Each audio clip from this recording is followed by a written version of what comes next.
Greetings. Welcome back to another fantastic episode of the Death, Taxes, and Sports podcast. Ben will be coming on when he decides to come from whatever he's doing, and Gary's taking a nap. Don't know. He'll be here. We just don't know. But we're here with Tigney, Marisa Tigney, the queen of DTS herself, and I swear that crown is coming. I don't know why FedEx is taking forever. I swear, it's like the longest thing. I don't know. The longer you say it's coming, it better have like extra jewels in it for the every time that you say it's coming. It better have like an extra diamond or two that's in there. I promise. But it's been a minute. How are you, Tigney? I'm doing very well, thank you. Awesome. Doing very well. Lots of sports to dive right into. I'm excited to talk about it. A lot of sports, but first, you had a really exciting thing that you attended. And it was really awesome. What did you do that was so awesome? Yes, this was amazing. This was my second year attending the CJ Cup Byron Nelson here in Texas. And this was in McKinney, Texas, TPC Ranch. And this was exciting, offer all kinds of great reasons. And, one of them obviously being, Scottie Scheffler just playing out of his mind and ended up winning 31 under par, which is pretty much a good record. I think is the fourth highest score. And he literally just played out of his mind. Had multiple rain delays because the weather here was not friendly in Texas. So literally day two got pushed into day three. And so Saturday was a long day, but the fans were amazing. The environment was amazing. And the cool thing about this that I love volunteering at is not just because the golf and the golfers and, who's out there, but because CJ Byron Nelson is all about mental wealth and health, mental health. There we go. Mental health and wellness. And they had so much intricacies and pockets of mental health symbols and things that could bring your mental health, your spirits, your heart, joy, besides food and, vendors and all this stuff. So they had music, they had, different things. They had places where it was very, you can have a moment of tranquility. So it was really cool. And I love that Monumentus, I can't even talk tonight. Sorry, y'all. Monumentus Institute, the proceeds, CJ Cup Byron Nelson and the Monumentus Institute for mental health and wellness. They have, partnered up with this, challenging everyone that it's okay to admit when you're not okay. And that's what I just love being part of that and connected with it. And so it was awesome to be part of that, to witness history, because like I said to you off camera, I've never been to a tournament where I, stayed to the end to see who the winner is and seeing them getting crowned a champion and, the trophy ceremony and all that. So that was pretty cool to see, as well as, all the fans and the environment there. So definitely, on my list of things to do, Masters is on my storyboard for sure. Like I would love to attend one of those. But, if anybody that has never done or gone to a golfing event, let alone volunteer at one, I encourage people to do so. Yeah, nice. Golfing is such well, for one, thanks for sharing that awesome experience, because I think golfing events are one of the more intimate sporting experiences that anyone could ever really attend, because you're right there in some cases where you can even talk to some of the golfers right before they're going to get ready to hit on the next track, and just seeing them walk, and you sent us that video of the championship walk, and I just thought that was really cool. So just wanted to. And that was so awesome. Like literally everybody was where Scottie was walking to on the fairway, and just tipping his cap to everyone, everything, because literally he had it locked. I mean, the person that was in second place was 23 under, so he had it locked in the championship, and for him, a heavy favorite, number one, from Texas, number two, and this was his first CJ Cup Byron Nelson. He's never won it. So he had started his golfing career years ago, Jeff, at this tournament, in front of the hometown crowd. So to go full circle, he's married, has a family now, and, to come here and to capture it in the form that he did with a massive lead that he had, so literally people were just rooting for him, and to finally capture that was amazing to witness. Awesome. Hey, Ben. Hey, what's going on? How you doing? Did you get a fresh haircut, sir? Ooh, Ben. Maybe a little while ago. Yeah. Okay. All right. Maybe Must be nice to have hair. A couple weeks ago. Must be nice. I ain't sure. Marisa should say. Glad you're sharing that experience, and definitely mental health awareness. It's the stigma's still there. It's not as much as it was, but it's still there. So anything that can promote wellness and bring awareness to it is a good thing. And I saw Scheffler absolutely dominated. Just dominated, just absolutely dominated. He's not going to play I know there's another tournament coming up here in the Dallas-Fort Worth area. He's going to skip that one, but just to have that moment to where he was, gentlemen, you saw just not just him, Jordan Spieth played some insane golf. And I'm thinking a couple of notables, but Spieth was at 6 under par and then just ended up being in the top 5 because he was at 41st place and just playing through the delays, a long Saturday, like I said, and then going into Sunday. Everyone was literally on their game, the halfway point of Saturday and going into Sunday. So that was really, really the fans got a treat for sure. Definitely. But that is well and good. We will do a Death, Taxes, and Sports episode 2000 whatever in the Masters in a couple of years when we get founded. So holla at your boys, y'all. We coming to the Masters. Let's go. We're coming. Okay. And Broncos going 17-0. You better watch it. Anyway. Had to stick that in there. Let's go. All right, Ben. Man, we have a lot to discuss. We have some NBA, NFL, a lot of kerfluffle, a lot of quagmire going on.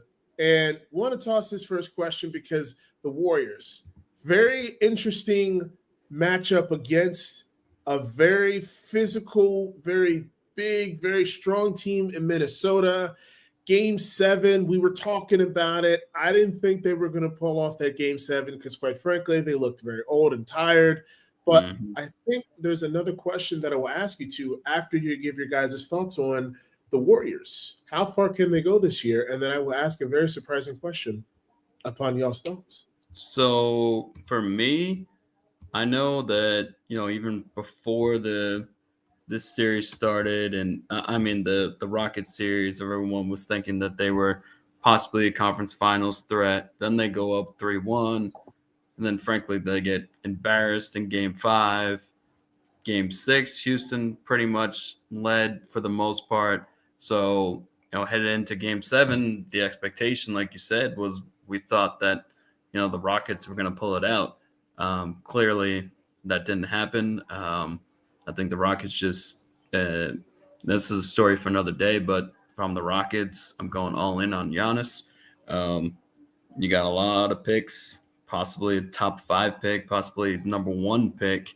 You got a lot of assets and you got a lot of young talent. Whereas, Giannis is top 3 player in the world, no doubt about it. So if I'm the Rockets, that's definitely an aggressive move that I'm trying to do. And I am not. I know there's going to be talk. If I'm them, I'm not going after KD. I'm not giving up my young assets and my draft picks for KD. It's not happening. If I'm them, I'm not even sniffing that. I'm not even taking the Suns call. I don't think it makes any sense. But I know I went on a tangent there. As far as the Warriors go, give them all the credit in the world. They get Game 7, and now, of course, going against Minnesota, who, some people are surprised that they beat the Lakers. A lot of people picking the Warriors, but honestly, from what I've seen last year and this year, I'm not going to be surprised at all if Minnesota makes it all the way to the NBA Finals. And I think that the Warriors, for their whole run, now granted, they had better shooting and better teams back then where the size difference didn't matter as much. Now, it matters a little bit more than it did when they were winning, championships year after year. And the Wolves got a lot of size. And Rudy Gobert, to his credit, it's not only last year that, Luka made him look silly. There were multiple playoff series where even years that he won Defensive Player of the Year, teams would target him and make him look silly in the playoffs.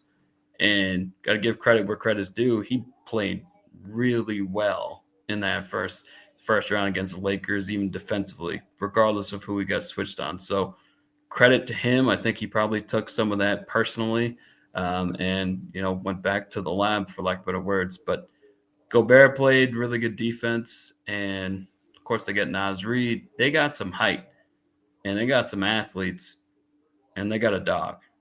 Like Anthony Edwards is a dog. He wants it. He embraces the moment. He's not afraid of the moment. I mean, he's gone through KD and Booker, the defending champs, Jokic and Murray last year, LeBron and Luka this year. Like, those are teams that he has beaten.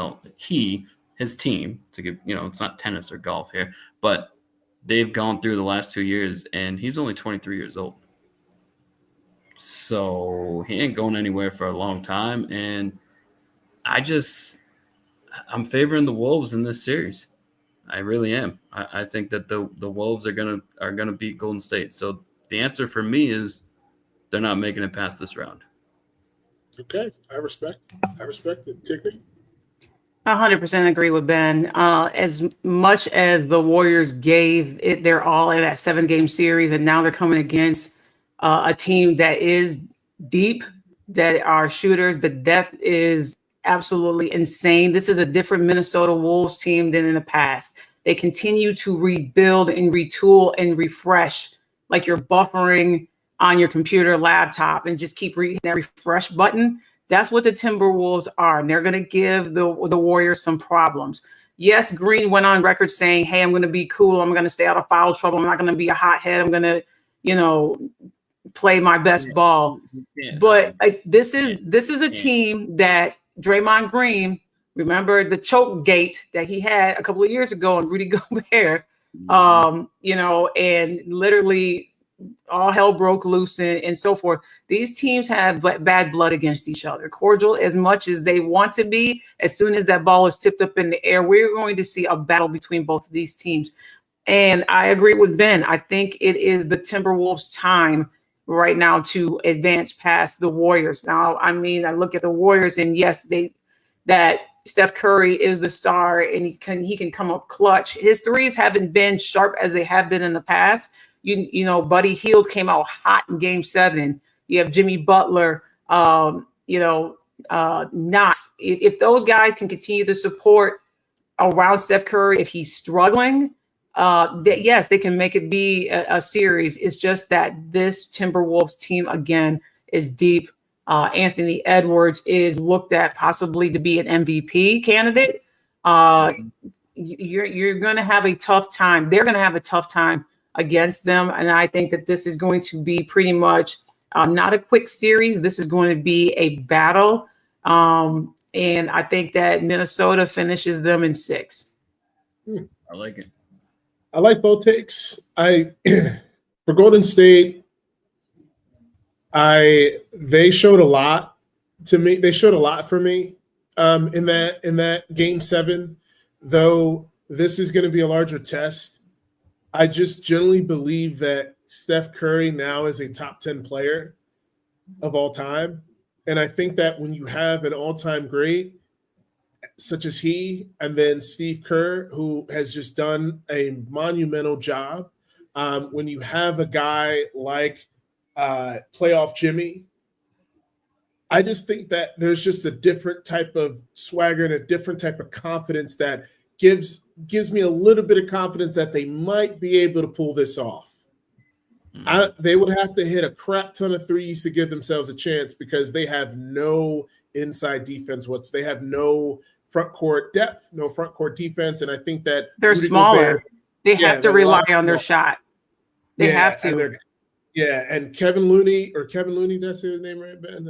You know how much I always butcher. Kevon Looney. I can't get people's names right. So I'm like an 80-year-old old time. Anyway, like Kevon Looney, right? Like, he's going to have to give him some minutes, but I don't think there's really much of a chance.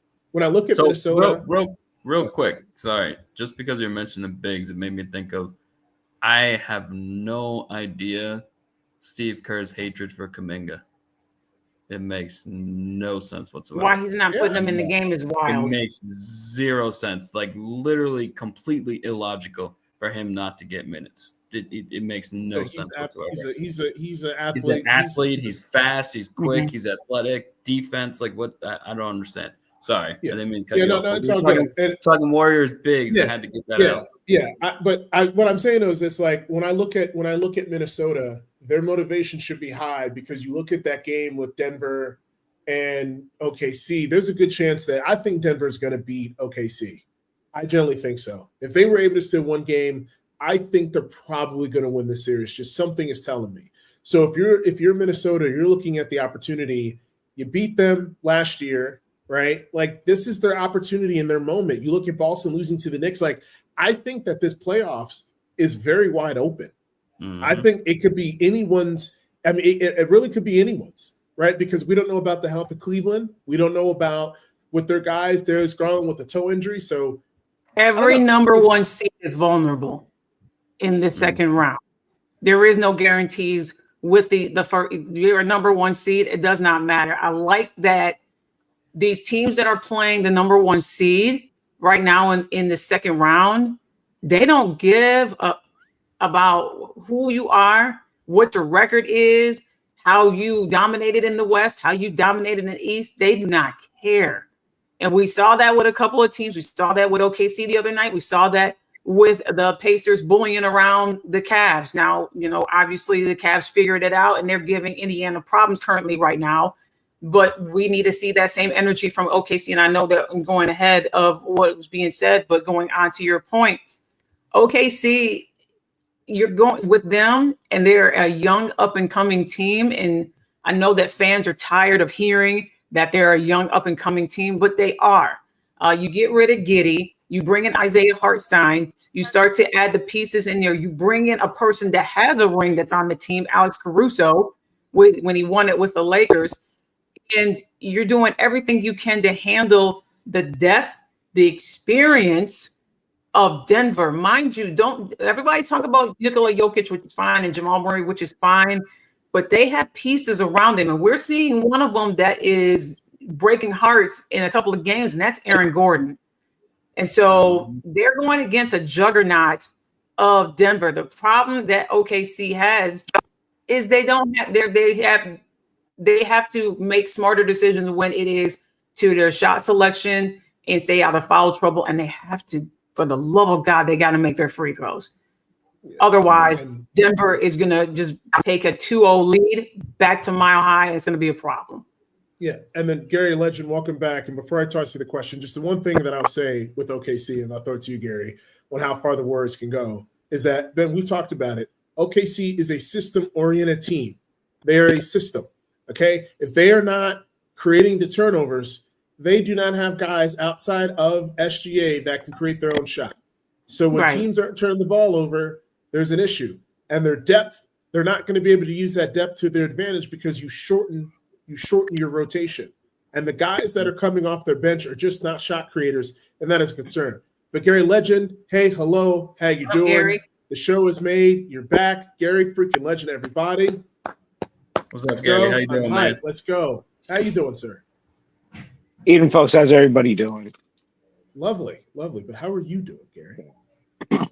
I'm here. I'm intrigued by these NBA playoffs and how home court advantage means nothing now, and I love it. kind of feels like hockey a little bit, where that's like one of those places where it does not matter. And I think it's good for basketball. I think we can all safely say that we all had preconceived notions as to what this first weekend of the second round was going to look like. Everybody was like, I said it, to our chat before, Boston will, gentleman's sweep.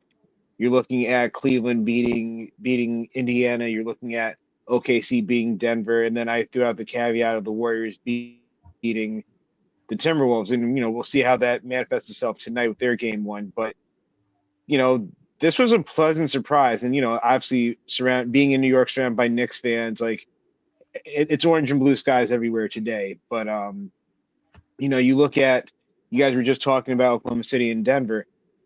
I said to you guys, I'm like, this is not a tested team. Yes, they've won 68 games. Yes, this is the second straight year that they were the top seed in the West. But it just feels like there's something just missing with Oklahoma City. I don't know. I Feels can't like put my finger on it because they clearly have a superstar of the future. And shout out to the Clippers for that trade to get SGA, because it's like they didn't realize what they had on their roster at the time. But I want to throw they've a been question at their y'all. losses.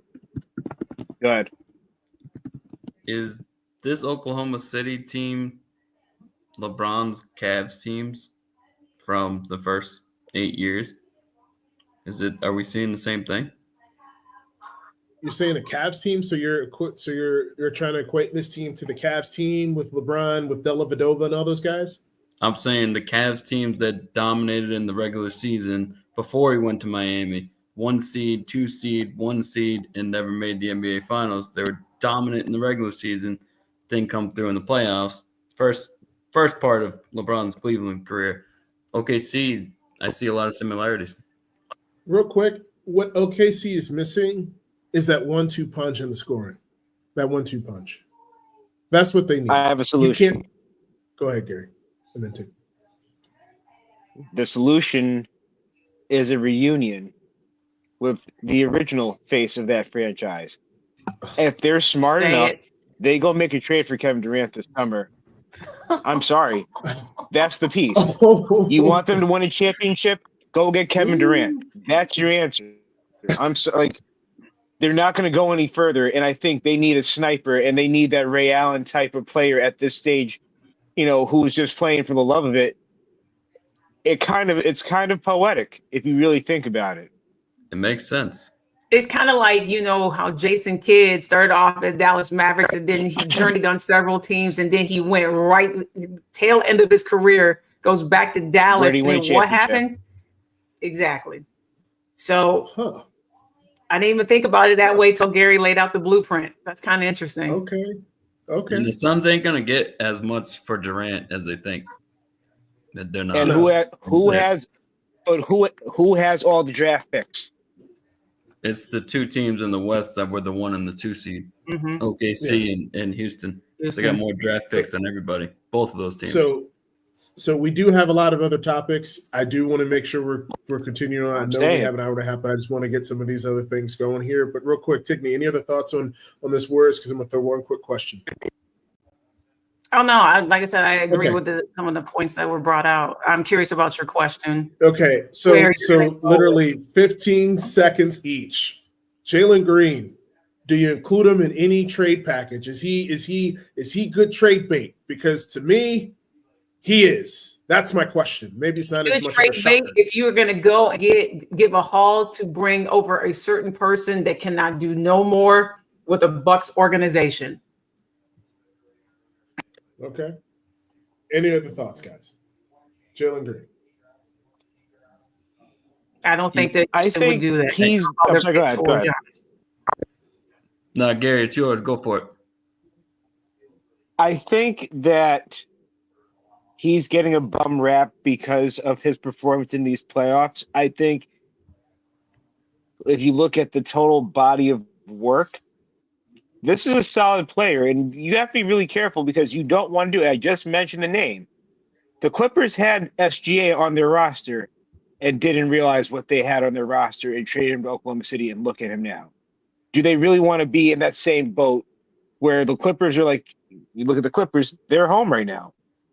You know what I'm saying? Like, I'm sure an SGA on the roster with James Harden and Kawhi Leonard would have done much better. But let's be 100% real and honest, Gary. He is exactly where he needs to be, because I don't think the Clippers, number one, like you said, they didn't realize the talent that they had in SGA. And number two, I don't think they would brought out his potential of the talent that we see right now on OKC. Yeah. There's no way in the world. He literally would have been subpar with the talent that should be where we see it now. Yeah. I don't think all of that would have came out if he was still on the Clippers organization, in my opinion.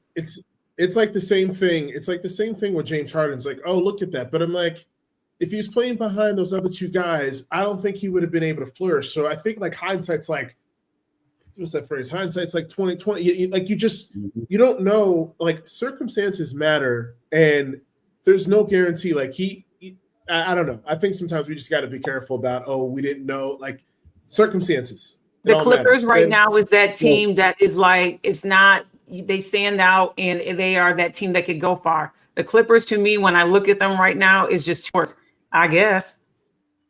That's pretty much it to me. It's just like, I guess, oh, we made it to the postseason. I guess we're here. Let's see what we can do. I don't see that dog that's in any of them that is. And if it is, they're not getting the support that's needed. Kawhi can have a hot game, but who around him is going to support him? Or Kawhi has a cold game and Harden has that, but who's going to be? So it's somebody that's on a team that's hot and everybody else is just like we're here. We're not seeing that team effort. And that's why, like Gary said, the Clippers are at home right now. Right. Ben, real quick, and then we'll move forward. Jalen Green is 22 and doesn't turn 23 until next February. I don't think you give up on him. He's progressed. He's progressed every year. He's averaged 22 points a game, 21 points a game, 20 points a game, and he's durable. That's the thing. Played 76 games 2 years ago, 82 and 82. So I ain't giving up on him yet. We saw Ime Udoka, what he did with the Celtics team, gentlemen. Give Ime Udoka a year. We'll be talking about Houston in the postseason, and I think that they get out of the stuck era, and they're going to develop their players and add a couple of pieces. We don't know who yet. And this is going to be a team that's going to be a real serious contender out there in the West. Okay. We'll see how it turns out. All right. Ben, we'll toss it to you, and then Gary, we'll get you in here. Which home team lost game one that should be most concerned and is the most and is in the most danger of losing the series? I'm definitely.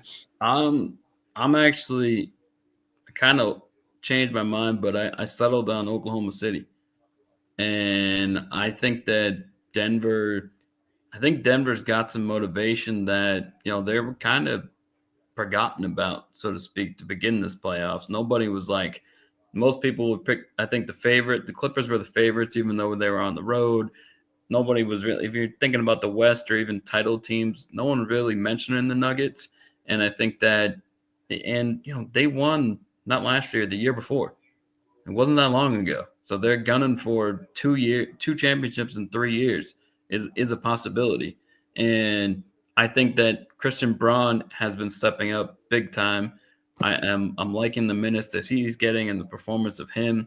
Aaron Gordon, obviously with the game winner, but regardless of that, I think Aaron Gordon is just like, he's just whatever you need, he's gonna give it to you. And he's obviously one of the best defenders in the league, can switch on anybody. But he's kind of there. I feel like when he plays well, they win. It's not as simple as that, but like they look to him. He's like, even Jokic talked about it. And I think Murray talked about it as well, how much of a leader he is and how much they look up to him.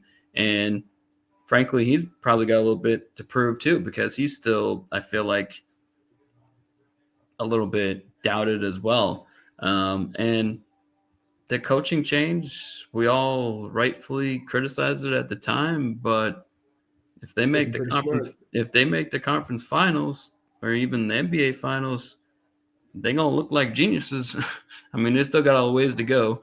They only won one game so far, but I think as far as the team that's in the most trouble, it's Oklahoma City, because they don't have enough offense. I just feel that SGA is great. It's going to win MVP most likely, although there's a case to be made that even though they have the best record, Jokic should win MVP, and it's just voter fatigue.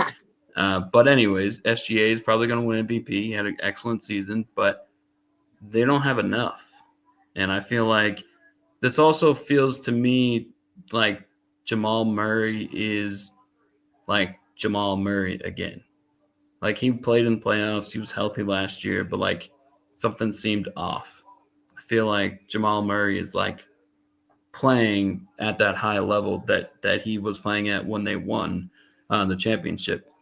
And yeah, I think Oklahoma City should be concerned. So my answer is they're in the most trouble out of all the teams that have gone down 0-1. Okay. Gary? I'm gonna agree with Ben. I think, for all the reasons that he laid out, but in just, that championship pedigree means something. You have championship level players and Russell Westbrook on that roster. And, this is a team that has a lot to prove that, they could survive losing their head coach and their GM 3 games before the playoffs. Like, I jokingly said it in our chat, but David Adelman has more postseason wins than regular season wins.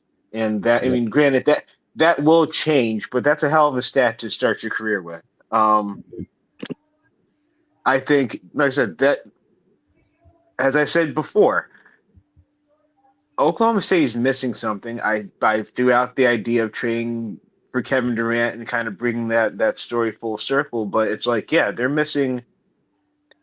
They don't have that Aaron Gordon type. They don't have that, I'll bring up Westbrook like that. They don't have a Michael Porter Jr. They don't have, like, they're missing that extra piece that will push them over the top. They had a great regular season.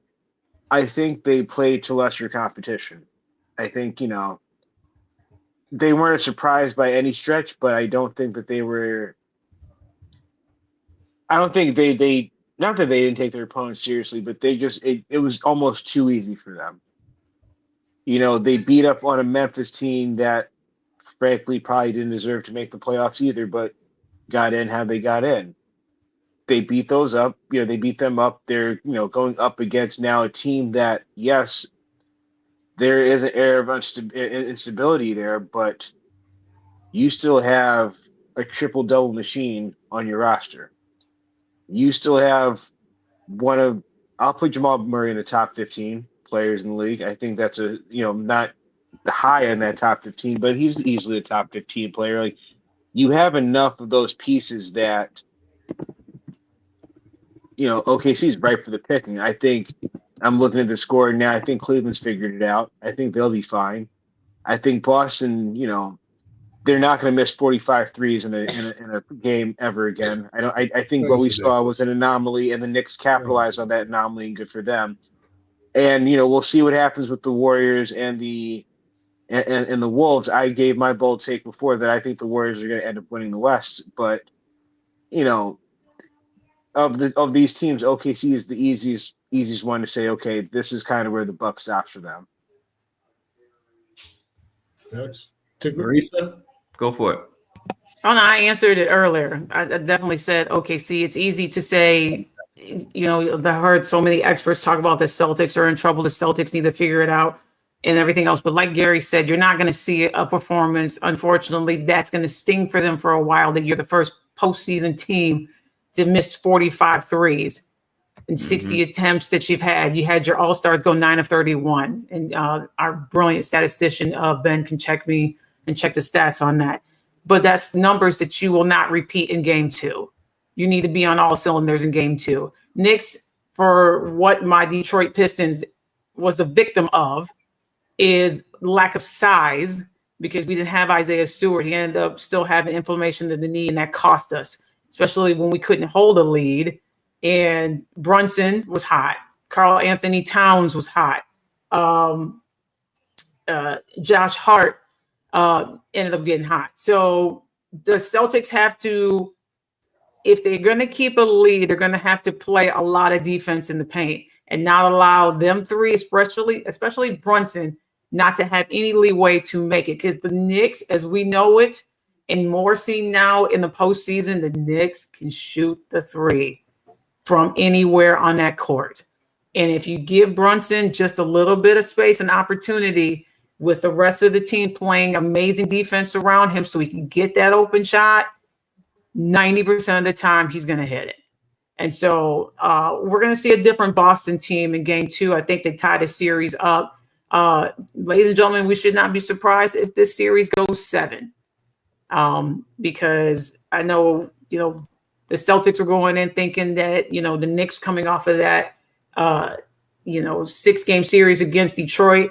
And, the Celtics had a good ample amount of time to rest. I think, gentlemen, we saw a little vulnerability in the Boston Celtics, and I don't think that they took this Knicks team seriously. I think that they thought that they were going to be a little bit tired coming off of a very grueling 6-game series against the Pistons.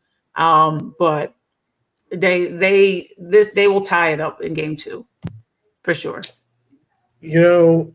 This is kind of like the perfect pivot to the Celtics next series. But I'm just, for the sake of just disagreeing and just changing up a little bit, I'm gonna say Boston, because Porzingis is one of the true X factors, and when he's on the court, he just presents a level of, it's really hard to describe how important, how vital it is for Porzingis to be on that team. Mm-hmm. Because like Horford is great, don't get me wrong, but when you got a guy like Porzingis who's a rim protector who can spread the floor, who can shoot the 3, they're just a little bit different when he's not on the court. And for me, I've always said that on paper, Boston is one of the best matchup with Boston very well because of their perimeter defense and how well they can shoot the 3. And the fact that Boston without Porzingis isn't necessarily overwhelmingly big. And Karl Anthony Towns can have one of those games where he gives you like 40 with his 3-point shooting ability. So if I'm Boston, I'm definitely very concerned. I still think they win the series, but just this year's just been a little bit different. But let's just continue this Knicks Celtics series. Gary, I'll toss it to you. Any other sporting thoughts that you got? No, I think you kind of set the table for it, but with Ben, you were there, so I want you kind of to lead the way on that, and then I'll speak on the game itself. Yeah, so it was an incredible experience last night. The environment, just 2 heated rivalries. Of course, Knicks fans are going to be everywhere. They travel just like Lakers fans. So it was a good mix, obviously. I mean, Celtics had home court, so there were more Celtics fans. But just the vibe, before the game, during the game, even after the game was over, it was a really awesome experience. I'm glad that I went for sure, and thankful for people selling their tickets, and the prices just keep going down and down and down. And made it a no-brainer to go. Definitely spur of the moment. One of my work clothes, but don't regret it. It was a good time. And Porzingis, I went to the game 2 against Orlando, and I went last night. And frankly, because of the prices, I won't go again probably until October. But Porzingis, both times, game 2 against Orlando and last night, did not come out until 5 minutes before the tip-off, basically like for the national anthem. So I'm just like, sure, is there a sickness? I mean, he missed a couple of weeks with some viral illness in March. I just think there's more to it. He has a long injury history, got injured for them last year, barely played in the playoffs last year. I just can't see a scenario where any player doesn't warm up, like waits until 5 minutes before the game to basically go out on the court, and that person is not getting treatment for an injury. I don't see any logical explanation that he's not getting some type of treatment for something. Because, like I said, it's a small sample size, but the 2 games I was at, he was not out on the court for the majority before the game until 5 minutes before. So I think that there's something there. We're rooting for, his health. We want him to be out there. We want both teams at their best. But I think there's something there. As far as the Celtics, the threes, like Gary said, that's not going to happen again. They're also they're not going to get 45 uncontested threes either. that number was just insane, and they only made like 13 of those. That have 45 uncontested threes, that's never going to happen again either. So it was just a weird game, and I just felt like the Celtics just let them hang around, let them hang, and ultimately we saw Brunson in the fourth quarter do what Brunson does, which I feel as much love and as much like I feel somehow, some way he still doesn't get enough credit. That dude he's going against everybody that's guarding him is bigger. Everybody. And he's getting to wherever he wants to, regardless of what defend. I mean, Drew Holiday is an amazing defender. Still, even at his age, one of the best defenders in the entire league. And to his credit, he did play Brunson pretty well, but Brunson just gets where he wants to get. And I don't buy that. I think they probably list him at 6'2". I'd be surprised if he's more than 5'10" or 5'11". I mean, we know guards, especially teams do that with guards. Nate Robinson was listed 5'8". I was next to him in the locker room. He wasn't more than 5'5". Like, especially with guards, they exaggerate. I wouldn't be surprised if Brunson's not even 6 feet. And he just does what he does, gets where he wants to. And I was really impressed with him. And the Knicks, if I was a Knicks fan too, one takeaway was we didn't play well. Like, they can play so much better than they did. Like, they took advantage and obviously played better in the second half. But if we're going to grade, like, their performance, it couldn't have been higher than a B. Like, Cat was basically non-existent and was in foul trouble. Brunson was in foul trouble. Bridges had a big three late, and obviously that steal, but he was trash. I mean, he scored 8 points, played 51 minutes. 8 points. So, like, between Cat and Bridges, they didn't play well. So I think Nick's silver lining is like, yeah, the Celtics missed all those threes, but we didn't play to our best ability either. I feel that the Knicks, for some reason, have went and stole the secret stuff from the Toon Squad in Space Jam. For some reason, they know how to come back from huge deficits midway through the third quarter, make it a battle in the fourth quarter, might take you to overtime and win it, or they win it in regulation. This Knicks team is something else. That I'm not saying that as a Detroit Pistons fan, but they are something else.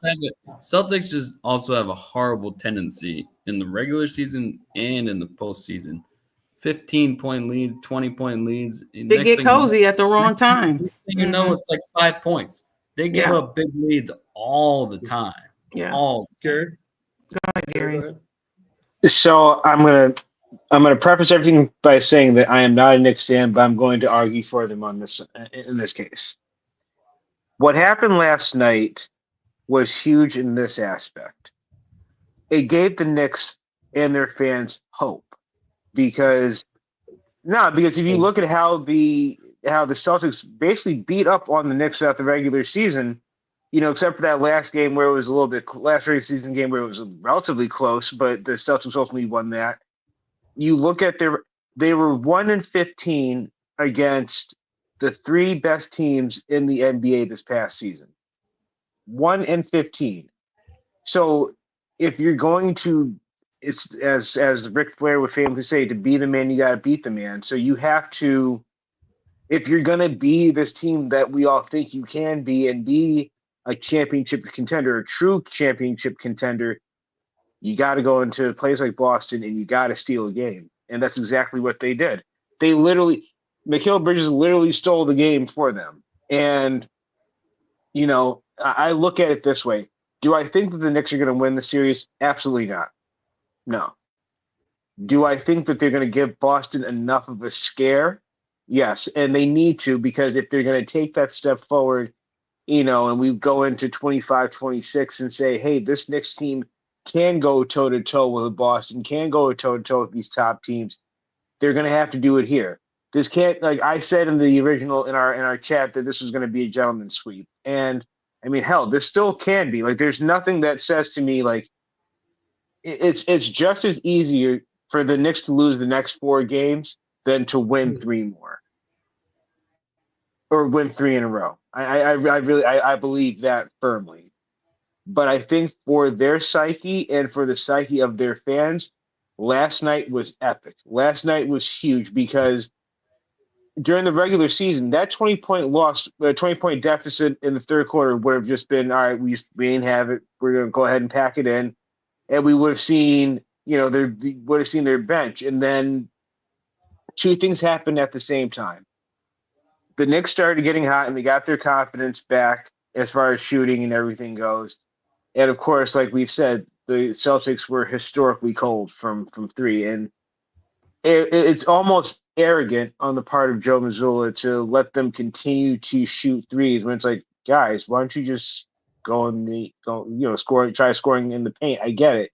Now you're dealing with the Cats and the Mitchell Robinsons of the world, but you see that they're not really stopping you any other place, but you keep shooting these threes, and now you find yourself down 1-0 against a team that everybody safely assumed you were going to, if not sweep, at least get this done in 5 games. All you've done is open the door for possibilities. Again, Celtics are going to win the series, yes, but I think all you've done is now allow doubt to be crept in.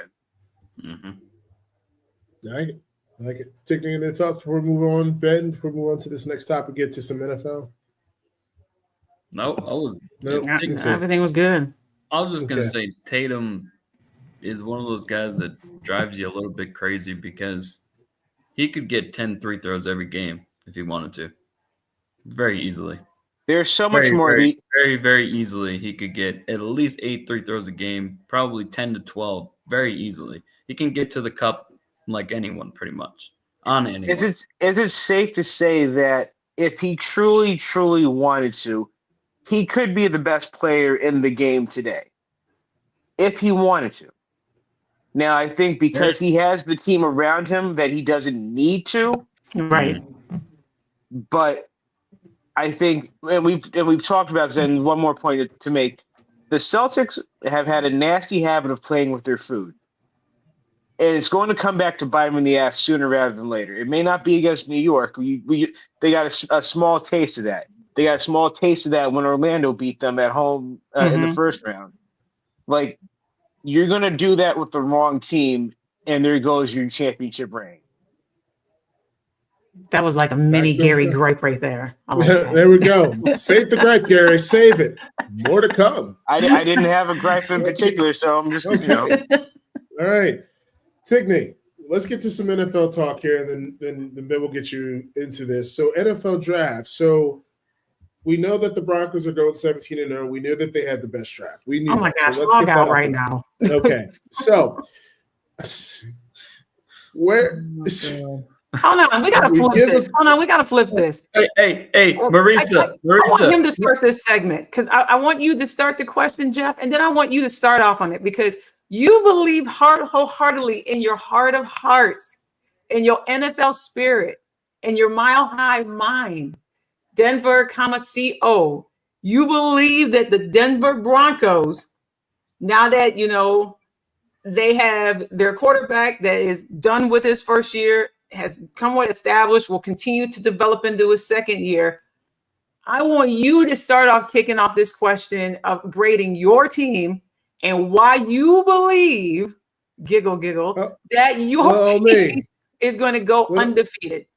Go ahead, please. And like all of us that is watching and here on the Jeff, I love this enthusiasm for you. So go ahead. Please do. Let me grab a snack. Okay. Wow. Well, come on, moderator. I'm honored. Well, first off, the Broncos will go 17-0, and they will win the Super Bowl. They will in Madden. In Madden, please make sure you say in Madden, please. They're going to beat the franchise mode. No, they're going to beat the snot out of who am I going to pick? I don't know, some team, NFC, it doesn't matter. They're going to win 55-0 I mean, it's just going to be absolutely insane. Look. They're going to beat my Jackson Dart-led Giants, right? Oh yeah. That's going to happen. Yeah. But no. In all seriousness, though, they are going to go undefeated, and I generally do believe so. The draft Oh was my absolutely Come on, amazing. you can't actually No, truly he believe does. that. No, guys, Like, he does, and I love this for him because I missed having that unbridled fan enthusiasm for my team. They can do anything. It's been 10 years since I can say that with any sincerity. Like my Giants were actually going anywhere. So Yeah, I like that he has this belief in his team. It might be a little bit. What's the word I'm looking for? wacky. A reach. No, it's not a reach. It's going to happen. it's not a I mean, reach. you guys are living a false sense of reality. Delusional. That's fine. Listen, it's Delusional. not delusional. Hey, delusional. The draft It picks, might be. every single draft pick was an A plus. Okay, it was a home run, swing of the fence, grand slam. Okay, I love this. and Go our ahead. cornerback that we got was great. The running back that we got was great. And Bo Nix is going to win MVP next year, and it's just going to be absolutely phenomenal. We're going to go 17-0. I mean, that's really it. Hey, I don't know what you want me to do. Marisa, let's just hope that they lose the first game. So then 17 It's not going to happen. It's 17 not going to goes out- happen. It's not 17 going to goes out the happen. window in week 1. I Let's love just it get here. that out of the way. It's not going to happen. It's not going to happen. And we're going undefeated. So when I tell you, I told you so, you're going to be like, wow, Oh, gee. wow. But no, anyway. You better make some money on this. You better go to Vegas on the Oh, over. dude, I'm going to Vegas next. I'm going to Vegas tomorrow. I'm putting $1 down, and this is just going to be. We are going undefeated, and Von Miller. We're going to re-sign Von Miller, and he's going to ride off into the sunset and win the second Super Bowl with us. And he's going to win Defensive Player of the Year. But anyway, no. So let's so the draft. So as far as the draft, like in all seriousness, though, I really would have liked first to draft the running back in the first round. But the cornerback that we did get, I think, was a home run pick because they had him in the top 10. This defense is going to be very hard to pass on. It's going to be a very, very, very great defense. I think, like, no bullshit. I think literally not legendary, but almost like Greenlaw that we got. I mean, the pass rush that we got. The only thing is with the offense is I don't know if we have that true number one guy. Cortland Sutton is a very above average receiver and can make some pretty big catches for us. But Mims, Franklin, and that other rookie that we got, whose name I can't remember, are going to need to step up.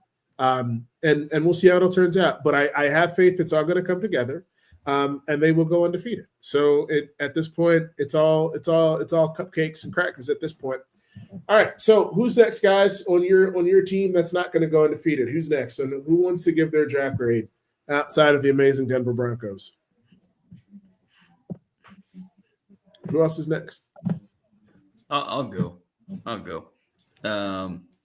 Cowboys, I think that I agree with their first 3 picks, especially round 2, round 3. They got steals. Round 1, sure, was a little bit of a reach, but I mean, the guy allowed 1 sack in the last 2 years combined. So Booker, I'm not nervous about. He's going to be pretty good.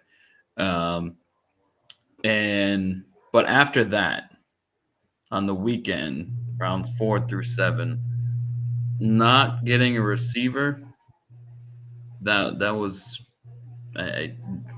why? I don't understand. And a lot of the picks to me on the weekend, the guys that they got, there were three or four guys at that position that were ranked higher when they drafted that guy, like Jaden Blue, the running back. There were at least 2 or 3 running backs that were projected higher that hadn't been drafted yet.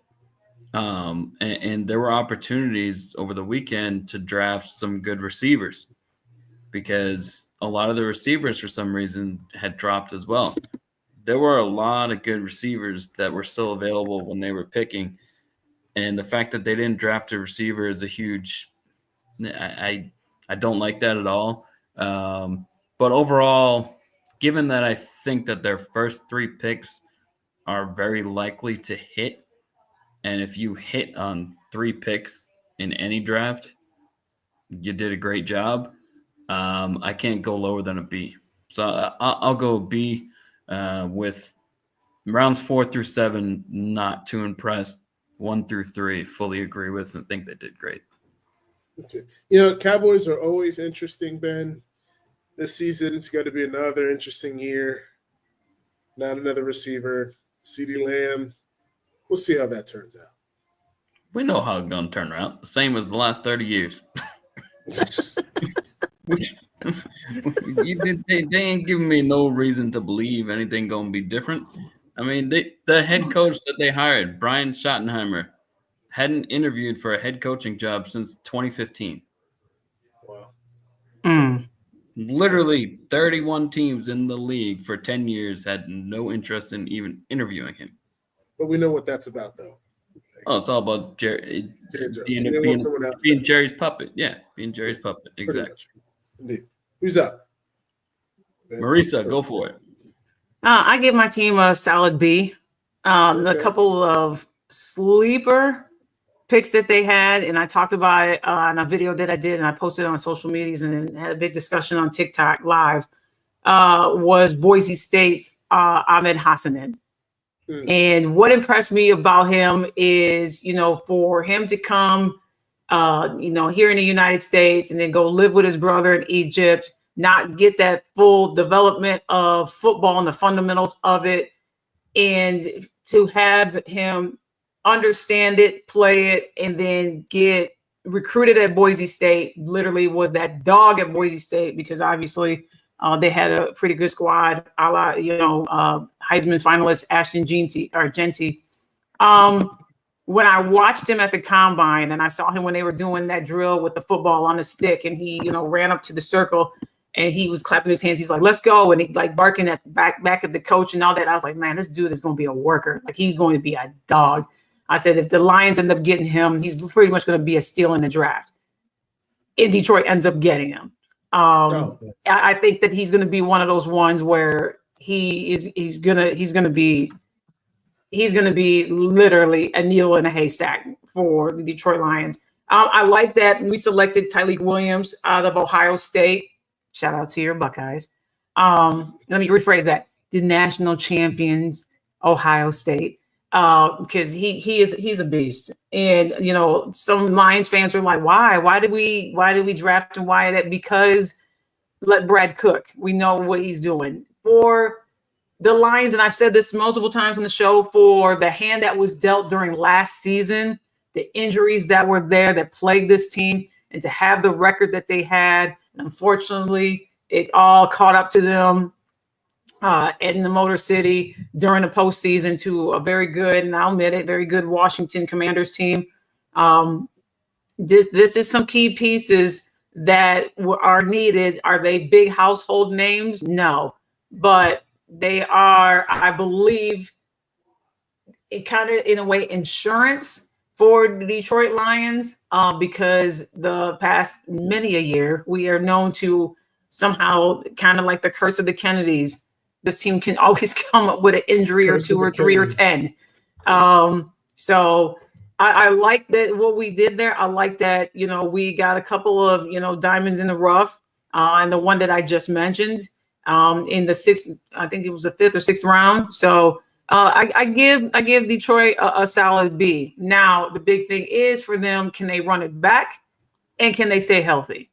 And the video that I've seen of Aiden Hutchinson looking, he looked good. He looked great. He looked great. Yeah. So we'll see how that goes for sure. The Lions has a very, very tough schedule ahead of them to kick off and play the defending champions at their place. I wholeheartedly believe and hope that that's 2 years in a Lions row. be ready. They played, that's 2 years in a row. They played at KC. Now they're playing at Eagles. Yeah, that's crazy. I mean, their schedule is just sickening. It's absolutely sickening. That's not including, because the NFC North is literally loaded. I mean, let's make it abundantly clear. We lost Ben Johnson, who went across the street, and I saw that coming, and a bunch of Lions fans got in their feelings. And I'm like, this is part of the game. This is part of the process. Ben Johnson was a wizard on OC, and this is going to definitely put Caleb Williams in some competition with the rest of the teams, especially the Detroit Lions. You got Minnesota that we don't know who their starting quarterback is going to be yet. You know, and played around. JJ McCarthy's name has been thrown out there. They did add a key piece of key pieces off season and all that. But literally, the NFC North is loaded. Any one of these teams can win it. So it's going to be very difficult for Detroit to run it back. I mean, they got the Eagles. They have KC. I think they host at home. I'm surprised that Jerry actually let it happen. But Dallas is at Detroit this year. And that's not including, you know, obviously every team that's in the NFC North. So they got a tough schedule ahead of them. We'll see how that release and what that looks like, because how it's all stacked up too. I mean, it's like, could they have 3 of those games back to back to back, and that could really decide your season. So definitely we see. Gary. So, you know, when you have a team like my New York Football Giants, where, you know, there's no place to go but up, right? Like that was the whole mindset that Joe Shane and Brian Daboll had to knock this draft out the park. I will not say that they knocked it out the park, but the home run ball got to about the first 3 rows over right field. They did an excellent job. They really did. Abdul Carter is going to be a stud. I think, you know, him with Dexter Lawrence and that whole defensive line is going to be – I'm not saying that it's going to be the Big Blue Wrecking Crew. I'm not calling him OC and Justin Tuck and all them boys, but they're going to be fun to watch on defense. And I think he certainly adds to that. I cannot begin to tell you how happy I am that my Giants once again avoided the circus. Because instead of going and reaching for a Shedeur Sanders, they went and got Jackson Dart instead, who I think better suits their system. There's plenty of jokes there, but I'm going to leave those jokes alone as far as the quarterback history of the New York Football Giants. What the hell? I'll say it. I was low-key kind of looking forward to the all-black quarterback room in East Rutherford. I just didn't think it was – listen, we got real close to it. We had Jameis, we have Jameis, and we have Russell Wilson. I was like, hey, we have Shedeur, and then it's gonna be for real history. We can't, but we can't all have nice things. It's okay. I think Jackson Dart will be a fine quarterback and a fine addition. You know, I will say this, all seriousness though.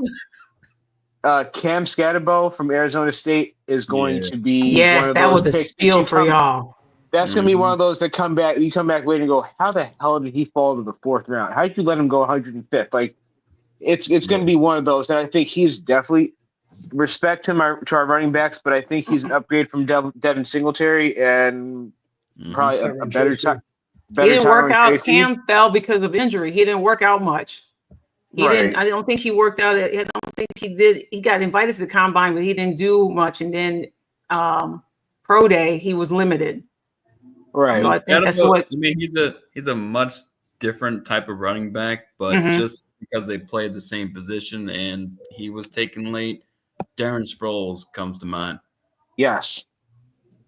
The only similarity exactly is on the shorter side, but other than that, both running backs both went late. Sproles and Sproles is really hard to bring down, even for his size. So I can see the comparison. Absolutely, yes. He also reminds me a little bit of Darren Sproles and a little bit of that kid that came. He's a man that came out of Stanford. Toby Gerhardt.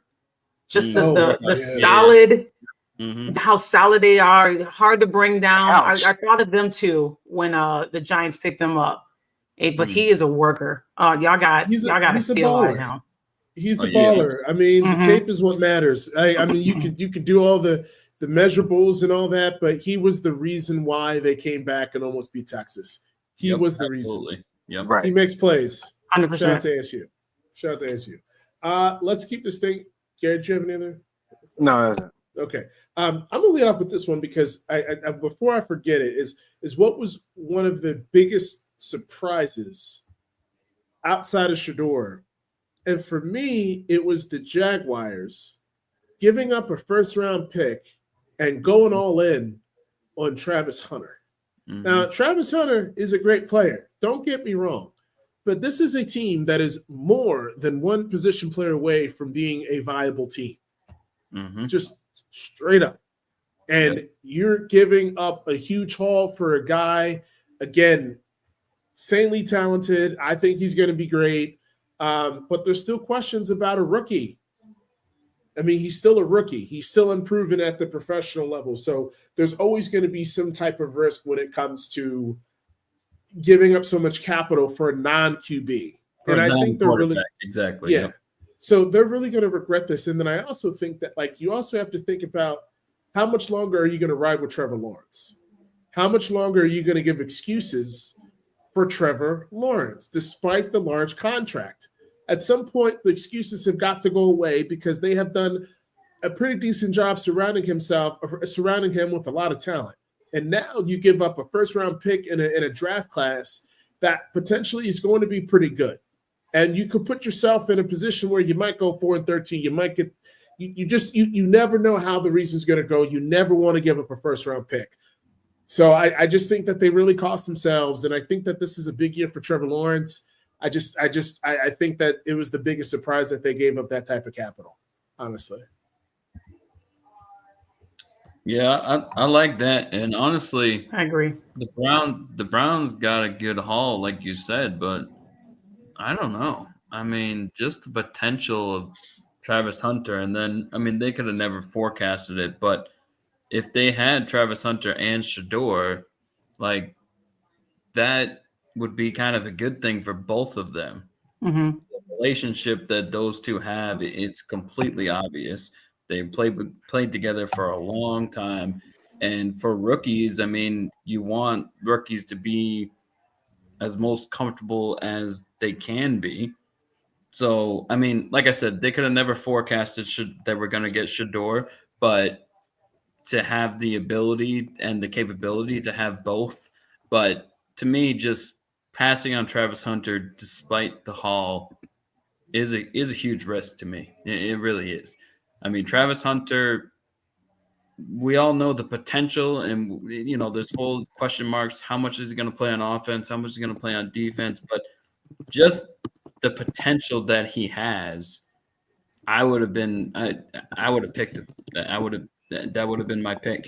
To me, we'll see as the years play out how it works out for both teams. But as generational, which is a long, you know, it might be a dangerous word to use, but we have not seen Travis Hunter. We haven't seen that. Deion Sanders, you know, he played really well, you know, but he did not in college. He wasn't playing the entire game. There's literally nobody that's played the entire game in Division I college football like Travis Hunter did. And he's not going to play every snap in the NFL. Of course he can't. But just the athletic ability, the drive, the determination, like I don't know. I wouldn't have been – if I'm the Browns, I'd pick him. That's it. I don't know. That's just me. Yeah. So, yeah. But no. Any other? I know. Just real quick. I know we're saying not any non-Shedeur surprises. I think it's fine. It's cool. I really think, but them taking Dylan Gabriel before taking him was kind of like, because I'm looking at that, I'm like, you know what they say when you have 4 quarterbacks, you have no quarterbacks. And I don't know. So I'm like, well, I get it with Cleveland. They're throwing the pasta against the wall and seeing what sticks. I get that.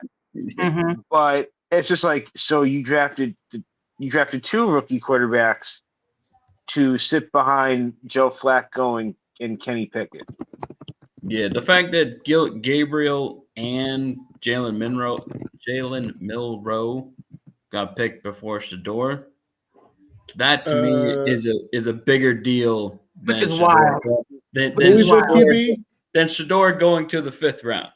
It's a much bigger deal to me. If you look at the war room during that pick, you look at the war room when they picked up Dylan Gabriel and how, you know, everyone was clapping. And then they went and picked up Shedeur Sanders. And the mood, to me, again, going back to the phrase that I said, was like, oh, he's out there, I guess. We'll turn in your name in right now, buddy. There was no excitement for Shedeur Sanders. It was, I guess, let's pick him so, the media can stop talking about him, how they're shocked and all this other stuff, and we should have taken them. And then Stefanski and the GM were asked about, their lackluster reaction. Like, the media called them out for their lackluster reaction of Shedeur Sanders. Like, oh, well, yeah, we were excited to get him. I guess we were tired. No, you weren't tired. You were tired of the media talking about it, bringing up y'all's name and your team on why you didn't pick him way ahead of time and let him fall in the 5th round for ridiculous reasons that we could go on and on about this show. But I know we are on a time constraint. But I just hope that Shedeur goes in there and just balls out. I really do. And if it is an opportunity where he, does get an opportunity to play, and it makes Stefanski and the powers that be there at the Cleveland Browns eat crow, I hope so. But, just sleep on this guy and make all kinds of excuses on why you weren't enthusiastic to pick him, why he fell that far, and the reasoning and all that other stuff. I want, as a Detroit Lions fan, but also as a football fan, I want him to just be that the group of quarterbacks. I want them to be competitive. I want them to be straight up dogs and fight for their earned right to be on that team. That's what I want. I know we said we weren't. I felt like we were trying to intentionally avoid it, but like just 30 seconds each person. Yeah. We just why? Like, I know, Ben, I know you want to get to Joker. I know you do. No, this is a big story. We got time. Why, y'all, why? Like, why do we feel that he? For me, it's 2 reasons. One, the presence of his dad. It's a misconception, I think, that teams may have had that his dad was going to get involved, because to me, he wasn't going to. His dad was going to be happy wherever he was drafted. He wasn't going to probe. He wasn't going to demand to be in meetings or meet the team. Like, he wasn't. That to me was just. But the fact that some teams believed that had a factor in it. And if we're being honest, he did not interview well. Now, that obviously does not mean he should slide to the 5th round, but he didn't interview well.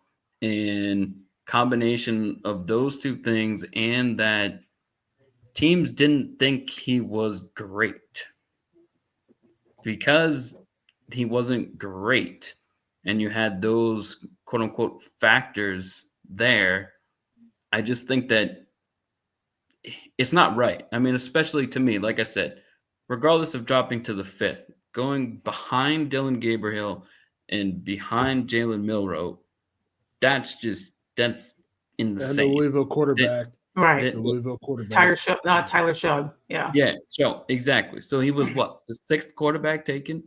Like, that in itself is insane. I don't understand. That is a problem to me. And I do think that it shouldn't have happened the way that it did.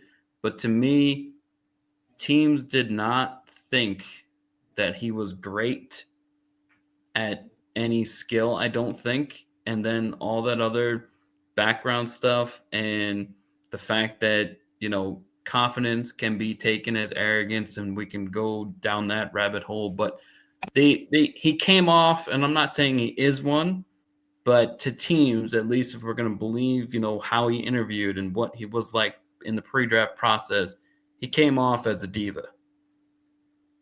Doesn't mean he is one, and I'm not necessarily agreeing with that, but that's the perception. So all those, to me, perceptions, and I want to say mostly misconceptions, but that's, to me, it's a combination of kind of all of that. To me, that's for me, that's where I'm at. 100% agree. Here's the thing. Here's my 30-second small little rant. I want to know the cowardice coach on whatever team it was that said all those things about Shedeur, about how he wasn't prepared, how he came late to meetings, how he didn't interview well, all that. If you are going to be about it, then you need to make your face known stick and your be chest about out. it. Yeah. You need to say who you are, because you said that whole entire thing with your chest. Don't be self like you anonymous. Oh my God. Breaking news, the Cavs lost that Yeah, big fat lead. sorry. That's why that's my reaction. It's like they just blew it. Holy shit, they just blew it. Halliburton just hit a 3. Breaking news, ladies and gentlemen. You heard it here first.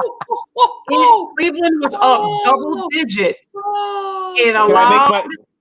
Wow. Halliburton to be Halliburton and this team They to wasted. be and won 120 to 119. Wow. They wait. Giving up Cleveland- 2 games at home. Since Cleveland when? just wasted. Ben, They find just out for wasted. us. I want to They say just wasted Gary's trying to say 48. something. Gary's trying to say something. They just wasted 48 points from Donovan Mitchell. Like that's crazy. 48-point game from He Donovan put up Mitchell. 48. It was this And game was a wrap. Halliburton pulled a Jalen Brunson on all of y'all.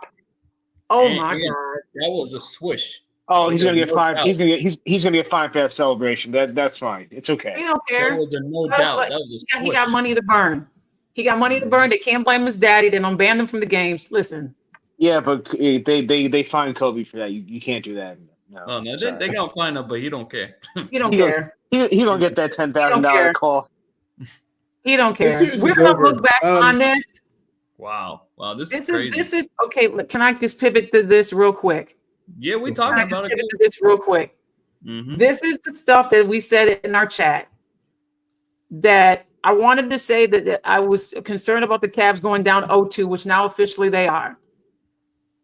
The problem is, and I think that's what Kenny Atkinson was doing, is like, how can the team adjust and adapt if I pull Donovan Mitchell out of the game and see how they're going to be, how they can hold a lead, how they can play defense, how they can make sure that Halliburton doesn't get hot, Turner doesn't get hot, it makes right decisions with the ball handling. Donovan Mitchell needs help. He can't do everything by himself. Yes, you are missing 3 people in Garland and in Hunter and in Mobley. But if Mitchell goes down, as we saw, last year, gentlemen, he ended up getting hurt. The whole dynamic of the team shifted. So he cannot do this by himself, y'all. I mean, that is insane to have that much of a lead. 119-112 with 57 seconds left. When is the last time that Donovan Mitchell puts him up 119-112. The last 57 seconds, 8-0 Pacers. Whew. That is insane how you had that big of a lead. I think this is the last time that the Cleveland Cavaliers blew both games at home. I want to say early 2000s, 90s. I can't recall. I saw that stat and I was like, there's no way in the world they're going to blow 2 games straight. That's just crazy. NBA, gotta love it. Yeah, like okay, so now before we go, is this series done? Like, I don't see no, it's not. I don't want to say it's over, but here's the thing. It is over, in my humblest opinion.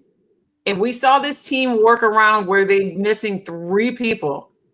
It is over if they don't have any of those 3 people back, especially Mobley and especially Darius Garland. If they don't have neither one of them back for game 3, going to a very hostile Pacers environment, that's going to be a problem, gentlemen. That's going to be a problem. That's going to put more extra pressure and weight on Donovan Mitchell. And he's going to have to look at his background dancers like, and who's going to help me today? And let's give credit to Indiana. Indiana is they got to the conference finals last year. Now, granted, yes, they got swept by Boston, but this is not a team of some scrubs that just barely made the playoffs. They were the 4th seed for a reason. Like they got home court advantage. So I'm not gonna, as much as Cleveland choked this one, and yes, even though they were missing 3 key pieces, your best player put up 48 points and you lost on essentially a buzzer beater. So yeah, you guys choked this one away. But Indiana's good. Like, I'm sorry. Like they are good enough to at least get you to a conference finals, and depending on how the chips may fall, they could mess around and find themselves in the NBA finals. I'm not saying that's going to happen, but certain chips will have to fall a certain way, but it almost did last year. Yeah. And just they go ahead. No, I was just gonna say, looking at the box score, because we were talking about him not getting help. Allen had 22 and Strus had 23, but the problem is combined Allen, Mitchell, and Strus, they had 93 points. The rest of the team had 26. That's not gonna work. That's That's not crazy. That's not gonna work. That's just crazy. What the Halliburton is going on? Yeah, I don't know. Seriously. But all right, let's wrap. Gary, do you have any? Well, Ben, I know you want to talk about Joker. Any thoughts on Joker? Just, I know you want to talk about him, his greatness. I just feel like somehow, some way, he's won MVPs and all that, and he became this year, of course, the first to be top 10 in points, rebounds, assists, and steals, and he was actually top 3 in all of them. So, like, he's clearly on a whole nother level compared to anybody else. But I still feel like, maybe it's just me. Maybe he's not underappreciated. But to me, I think there's still some element of him being underrated somehow, some way. Maybe more so by fans to me than the media and the NBA players. But I think he's just still like I don't know. To me, and it might all be made up in my head, but I feel like to fans specifically, I feel like they still find ways to try and slight him or try to like make excuses or whatever. And it's like, I don't know what more you want the guy to do. He's next level. And I feel like any criticism of him really doesn't make any sense to me. I don't even need numbers. We all know the numbers. I don't even need to go there. Thanks. Any other thoughts, guys? Gary, do you have any? We'll just do real quick. Any last sporting thoughts? Kind of I wanted to make a point on Jokic.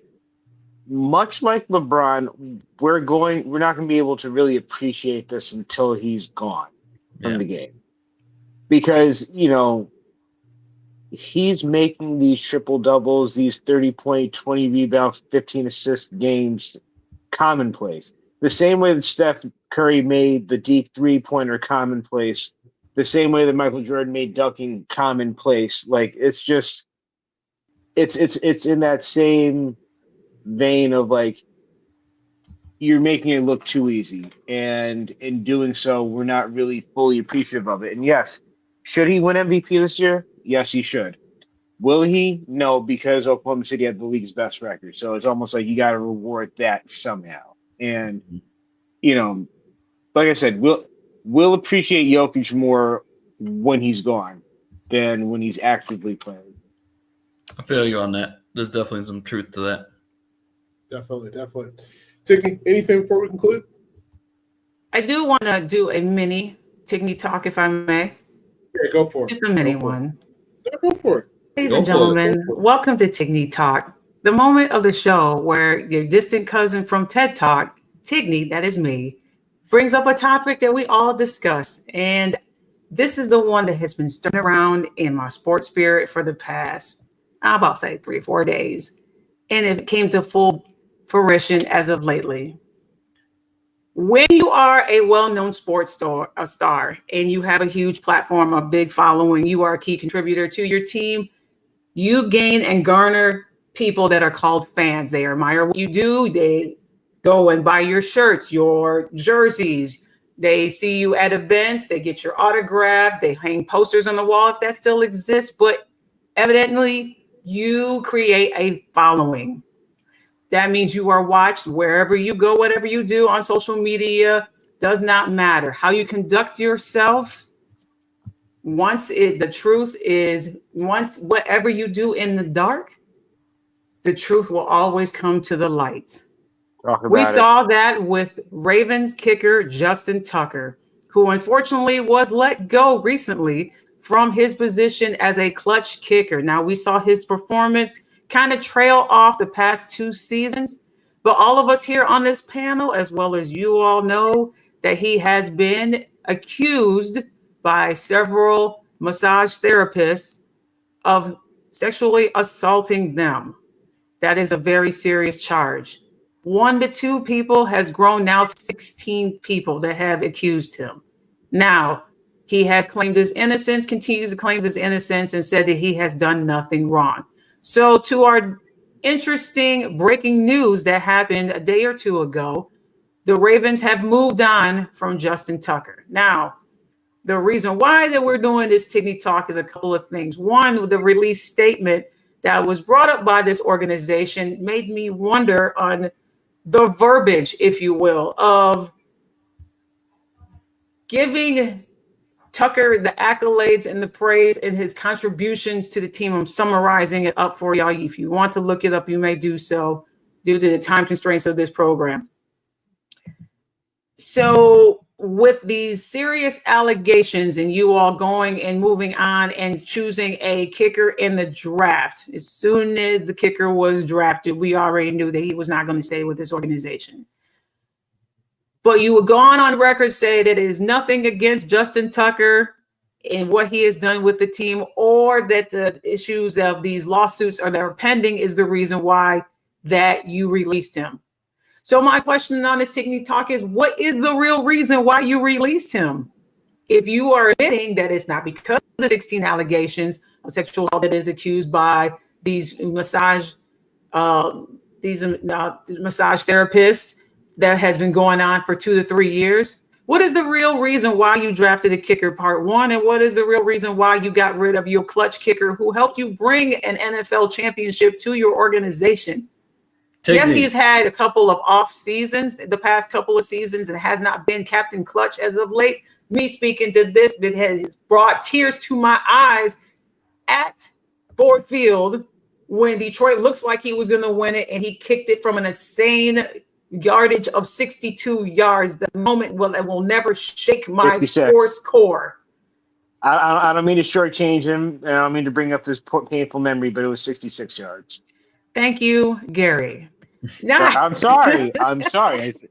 Let me get all the yardage there, 66 yards. But adding on to a career, my question to you, gentlemen, and to those that are watching in this incredible show, we'll end it with this. Does Justin Tucker end up on another team, part one? And number two, do you believe he's innocent? So, number one, I know we're on a time crunch here, but I think this is relevant and a really good topic to bring up. I want to read the actual quote because it's actually Please do. It's actually insane. It's not going to take that long, but it's nuts. So, and Ben, after you read it, Ben, after you read it, I want you to give your thoughts about the verbiage of it as well as the rest of you gentlemen. Yeah. Please, from a male perspective. Because it's insane, the wordage. Okay, so here we go. Ravens Executive Vice President and General Manager Eric DeCosta. Sometimes football decisions are incredibly difficult, and this is one of those instances. Considering our current roster, we have made the tough decision to release Justin Tucker. Justin created many significant and unforgettable moments in Ravens history. His reliability, focus, drive, resilience, and extraordinary talent made him one of the league's best kickers for over a decade. We are grateful for Justin's many contributions while playing for the Ravens. We sincerely wish him and his family the very best in this next chapter of their lives. What are you getting from that statement? That really bothers me, to be honest. It really does. It's just untruthful is the word that comes up to me. Just not truthful at all. Gary, go ahead, and then I'll give. Go ahead, Gary. So I know a cover up when I see it. First of all, let's talk about that first of all. I know a cover up when I see it. You all knew a lot more than you're letting on, and because you're the pristine franchise, you're hoping that this shit just kind of gets swept under the rug. You got rid of the problem and you move on. You're not the Houston Texans. The Houston Texans were smart, and they got rid of Deshaun Watson before it became more of a problem. That part.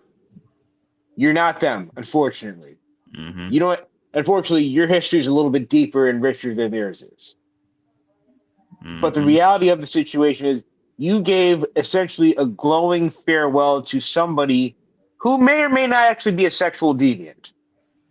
Mm-hmm. You've given a farewell to somebody that you don't know if charges will eventually be brought up against They them. won't.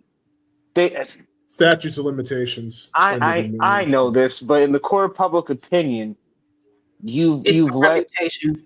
you've low key did some significant damage to your reputation as a franchise. Say that.